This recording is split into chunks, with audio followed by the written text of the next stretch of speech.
اس سے لئن اشرکتا یہ بات بجائے کہ ضمیر اس میں مخاطب کی ہے، اور اللہ تعالیٰ کے پہلے مخاطب حضور علیہ الصلوۃ والسلام ہے۔ ایک تو مفسرین کرام کی ایک آیت یہ ہے کہ ہر جگہ پر یعنی اس طرح جہاں پر یہ حکم ہوتا ہے واحد حاضر کے سیغے سے،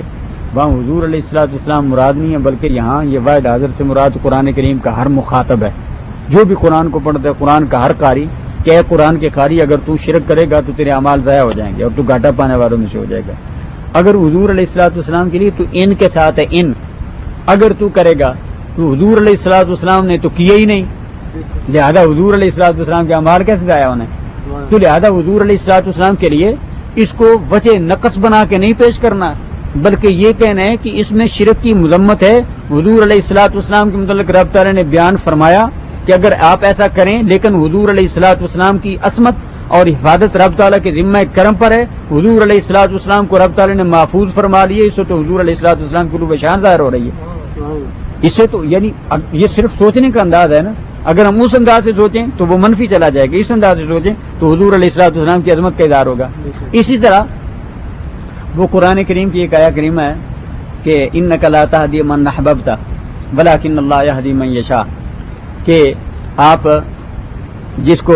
کسی کو ہدایت نہیں دیتے، ہدایت جسے دیتا ہے اللہ ہی دیتا ہے، جسے چاہتے اللہ ہدایت دیتا ہے۔ تو نبی تو کسی کو ہدایت نہیں دے سکتا، نبی اپنے چچا کے کان میں کہتا رہا چچا میرے کان میں آہستہ سے پڑھ لو،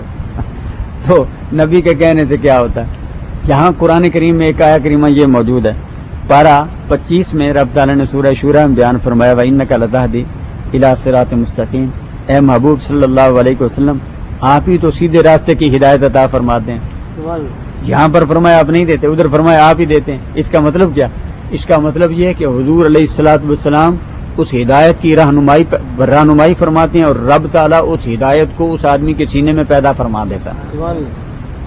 یہ رب تعالیٰ اس ہدایت کو پیدا فرما دیتا اور حضور علیہ الصلوۃ والسلام اس کی رہنمائی فرماتے۔ اسی طرح قرآن کریم میں آپ عام ترجمے جب لے کر پڑھیں گے تو اس میں بابا جدہ کا ضالا فہدی، رب تعالیٰ نے آپ کو گمراہ پایا تو اللہ تعالیٰ نے آپ کو ہدایت عطا فرمائی۔ اگر اس کا یہ معنی کر لینا تو دوسری جگہ قرآن کریم قسم اٹھا کر فرماتا ہے وَالنَّجْمِ إِذَا هَوَىٰ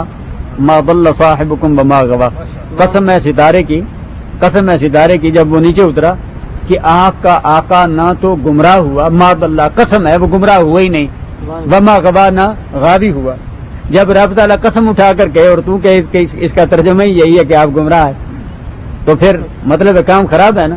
یا تو یہ کہ قرآن کریم معاذ اللہ ایسی وہ غلوطے وغیرہ یعنی اس میں اختلاف والی باتیں، حالانکہ قرآن فرماتا ہے اس میں کوئی اختلاف نہیں، اگر یہ غیر اللہ کی طرف سے ہوتا تو پھر اختلاف ہوتا، یہ تو غیر اللہ سے ہے ہی نہیں، اس میں اختلاف بھی نہیں، تو اس کا مطلب ہے کہ اس میں اختلاف نہیں، شاید یہ تیری نظر کا قصور ہے، تیری نظر کا قصور ہے۔ تو آپ اس کا معنی کیا کریں گے؟ حضرت عبداللہ بن عباس رضی اللہ، یہ آخری بات پھر اس کے بعد ختم کریں گے۔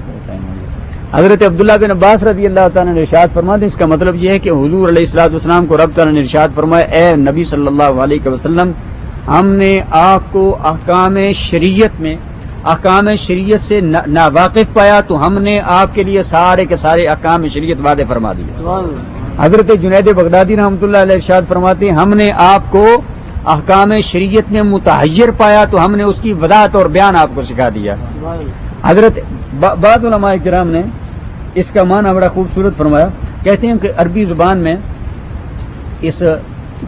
دلال کا ایک معنی یا دلالت کا ایک معنی محبت اور فریفتگی بھی ہے، شوق اور شغف، جس طرح کہ قرآن کریم میں حضرت یعقوب علیہ الصلوۃ والسلام کے متعلق ہے کہ ان کے بیٹوں نے انہیں کہا تھا یا بانا انک لفی ضلالک القدیم، اے ہمارے ابو جان آپ تو حضرت یوسف علیہ الصلوۃ والسلام کی اسی پرانی محبت میں ہیں، پرانی محبت میں۔ یہاں پر دلال کا لفظ ہے، یہاں حضرت یعقوب علیہ الصلوۃ والسلام گمراہ نہیں ہوئے، وہ تو ہر وقت انہیں توحید کی تعلیم دے رہے ہیں۔ یہاں پر دلالت کا معنی گمراہی بے دینی نہیں ہے، کفر نہیں، نہ شرک ہے۔ یہاں پر دلالت کا معنی یہی کہ جب انہوں نے فرمایا کہ مجھے حضرت یوسف علیہ الصلوۃ والسلام بار بار یاد آتے ہیں تو انہوں نے کہتے ہیں آپ پرانی گمراہی میں ہیں، یعنی پرانی، آپ گمراہی سے مراد پرانی محبت میں ہیں۔ یہاں اس کا معنی، اس دلالت کا معنی یہاں پر محبت اور فریفت کی ہے۔ تو بعض علماء کرام نے اس کا معنی یہ فرمایا کہ اے نبی صلی اللہ علیہ وسلم، رب تعالیٰ نے آپ کو اپنی محبت میں فریفتہ پایا، آج سے بڑا ہوا پایا، تو رب تعالیٰ نے آپ کو حال کی ہدایت عطا فرما دی۔ بعد میں یہ بھی بیان فرمایا کہ حضور علیہ الصلوۃ والسلام کو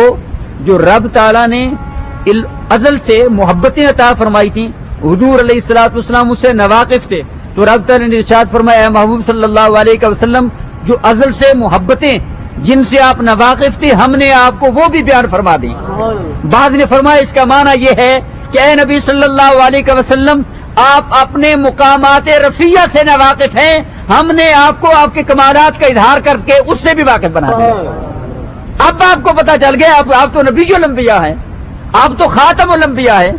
آپ تو رحمت للعالمین ہیں، آپ تو شفیع المذنبین ہیں، آپ تو صاحب مقام محمود ہیں، آپ تو صاحب شفاعت کبریٰ ہیں۔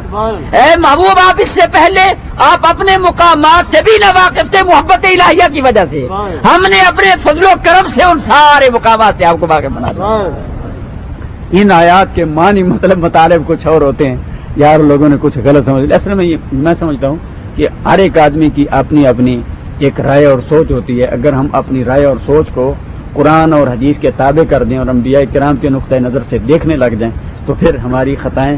وہ انبیاء کرام کی وہ اس طرح کی جتنی خطائیں ہیں ان میں بھی صرف اور صرف ہمیں مقام ابدیت نظر آئے گا۔ اور رب تعالیٰ اس کے متعلق حضرت شیخ عبدالحق محدث دہلوی رحمۃ اللہ علیہ مدارج میں فرماتے ہیں کہ رب تعالیٰ اپنے محبوبوں کے ساتھ یا انبیاء کرام کے ساتھ وہ جس طرح چاہے خطاب فرمائے۔ ہمارے لیے انبیاء کرام آقا ہیں، ہمارے لیے صاحب مقام ہیں، صاحب عزت ہیں، صاحب تعظیم و تکریم ہیں، لیکن رب تعالیٰ کے بندے اور عبد ہیں، رب تعالیٰ جیسے چاہے وہ ان سے خطاب کرے، لیکن اگر تو نے ایسا کہا تو تیرا ایمان جاتا رہے گا۔ اگر تو کہے نا حضرت آدم علیہ السلام معاذ اللہ بڑے ظالم تھے، اگر تو کہے حضرت یونس علیہ السلام ظالم تھے تو پھر تیرا ایمان جاتا رہے گا معاذ اللہ،